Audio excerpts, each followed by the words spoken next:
And the first part is about being a junkie, bad relationships, and the second part is not being a junkie, not robbing banks and having bad relationships. So this is the beginning of the second part, and I can't see shit up here. Substance of revelations. Scrunched down the front seat of my car, I look over and see a woman behind the wheel of a giant SUV, staring straight ahead, oblivious to everyone. She casually picks her nose, then honks her horn. This is not where I want to be or what I want to be watching. But neither of us is going anywhere, stuck in this rush hour traffic. Excuse me. In my rearview mirror, I see a line of cars stretching behind me for blocks. The situation in front is no different. This sucks. At 6th and Mission, I wait for a light and watch a couple of dudes in baggy-ass clothes hand off crack to a rail-thin woman with 2 kids in tow. In the crosswalk, a lumbering giant of a man slowly pushes the shopping cart across the street, never taking his eyes off the ground like he's searching for something. When his cart hits the curb, he stops, backs up, and rams the curb again. It's like he can't figure out what's in his way. He just stands there staring at the ground, pulling back his cart and repeatedly shoving against the curb. When the light changes, I follow the other cars into the intersection and get stuck as traffic comes to a halt, horns blaring, engines idling, drivers yelling, and still no one moves. Up in the sky, glowing a brilliant off-white, is the biggest full moon I've seen in a long time.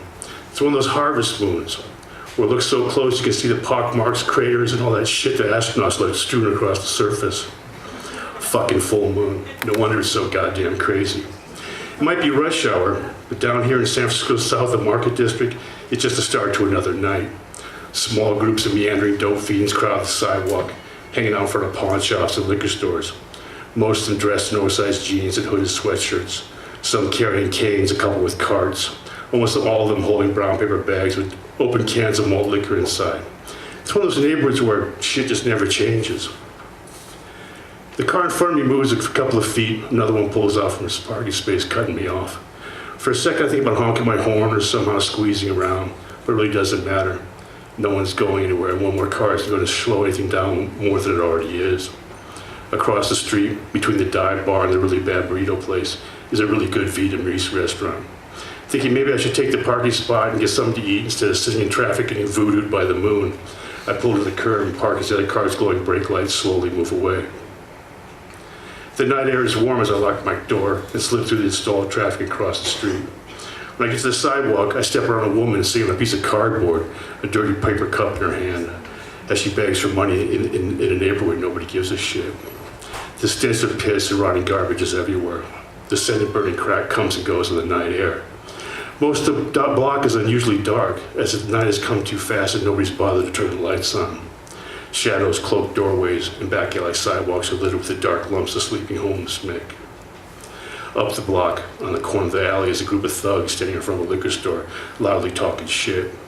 A tall, skinny dude in the middle of everyone is making the most noise, yelling and grabbing his balls whenever a woman walks by. 3 youngsters dressed almost exactly the same, laugh at every fucking word he has to say. Obviously, he's the shot caller in this corner. An older guy looking in rough shape walks up and hands one of the youngsters some crumpled dollar bills. Another one hands him some dope. Then the tall, skinny dude talks a bunch more shit, hassling the old guy, who doesn't even seem to be listening as he steps around the corner to smoke his crack. I look at the tall, skinny dude as I cross this alley towards the store. He looks at me, then we both look away. Then I catch the questioning look at the youngster's eyes and shake my head no. When they realize I'm not a potential customer, they go back to looking tough, their practiced expressions rigid on their faces. Nobody says shit, and I keep moving. Up the sidewalk, a kid with a black hoodie covered most of his face is fumbling with something. Then I see a flash of polished steel in his hands as he starts moving towards me. Turning sideways, I step out of his way and put my back against the building. Then he's running past me. When he slams the knife into the tall, skinny dude, all I hear is the wind being knocked out of his lungs. Like everyone else, everything else has gone silent, but that's impossible. There's so much traffic in the street, and people are everywhere, talking, jiving, making a fuss. There's even music playing somewhere in one of those shitty hotels along the street. Then someone yells. People are running. The tall, skinny dude falls down the sidewalk. The kid in the hoodie disappears. He's run off the corner or down the alley, or maybe just faded back into shadows. I'm not watching him. All I'm seeing is the tall, skinny dude as he lies there motionless. A group of people like myself who haven't run just stand there, stare, do nothing. A woman in the doorway of a hotel pulls out her cell phone and calls 911, telling dispatcher to hurry, someone's hurt. Then she hangs up and walks over the tall, skinny dude lying there on the sidewalk. Both his hands are holding his stomach, his eyes wide open, staring at the moon in the night sky. "They're coming, honey," she says. Then she walks into the liquor store. "I can't see any blood, but he must be bleeding." The kid in the hoodie shoved the knife into him a bunch of times.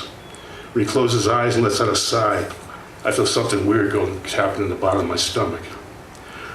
Without taking my eyes off him, I back down the sidewalk and then turn around and walk into the restaurant. Like always, the front door is open, even on the coldest of nights. The kitchen is right there with a counter in front of it, a couple of stools, some small tables, another room upstairs. And like usual, the place is crowded. The air is smoky. The smell of spicy food intense. None of the customers have any idea someone's just been stabbed less than 20 feet away from them. The short man who's worked there for as long as I can remember asked me if I want a table or do I want to sit at the counter. Right now, I'm not really sure what I want to do. I'm not even sure I want to eat anymore and contemplate leaving. Instead, I decided to get some food to go. I tell him, he yells my order to cook, and I sit at a stool by the door. Outside the street, a siren echoes off the surrounding building, getting louder. A cop car slowly drives past, its red and blue lights flashing. The old guy who bought the crack for the youngsters walks by, staring at the sidewalk, shaking his head, muttering to himself. I look down at my hands and wonder if I should have done something, anything, instead of just standing there. I mean, what was I supposed to do?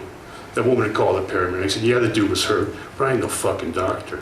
Still, I feel like I should have done something. When my cell phone rings, I flinch. It's my little sister calling. She's calling to wish me a happy birthday. We talk for a bit, but my head just isn't in the conversation. When she comes to silence, I tell her I love her. Promise I'll call her later. Shove the phone back in my pocket. Happy birthday, motherfucker, I say to myself. Never one of my most favorite days. This one about usual for how bad they can be. But they have been much worse. 11 years ago, I'd been out of the yard of some dreary correctional facility, staring at the double chain link fences and rolls of concertina wire. I realized it was my birthday. It wasn't like I told anybody. There was nobody to tell. There I was, 41 years old, and locked up with a bunch of idiots trying to kill each other, and just knew my life was over. Incarceration is the biggest waste of time, the most depressingly violent environment. Futile and stupid, the useless monotony of every day being the same. Aimlessly counting the days before I get the fuck out. Something about the way that kid had gone off the tall, skinny dude reminded me of the way shit jumped off in there. If you wonder where you get wrapped up in it, if you didn't see it coming, it could easily just be you. Leaning out of the restaurant doorway, I see the tall, skinny dude in a stretcher with some cops and paramedics standing around him. A crowd of people have gathered, pointing, talking, hanging out in front of the liquor store like it's some kind of social event. A woman in short shorts and knee-high boots walks in my direction, screaming at the man in front of her, yelling about how shitty his drugs are and why he gotta be such a motherfucker. The man is so loaded he can barely open his eyes. The woman lights a cigarette and calls him a punk. "Give me some pussy," he says, and then nods out. She walks away in disgust. For some reason, this makes me want a cigarette, but I haven't smoked in years, and just the urge goes away. Confused, I turn around and look at the short man behind the counter. He looks at me. We both look at each other like we're asked just what the fuck is going on here, man, because I really don't know. This ain't my neighborhood anymore. It once was, but it hasn't been for a while. What's more apparent is this isn't my scene anymore. I'm just a visitor at a place I used to feel at home. Thanks.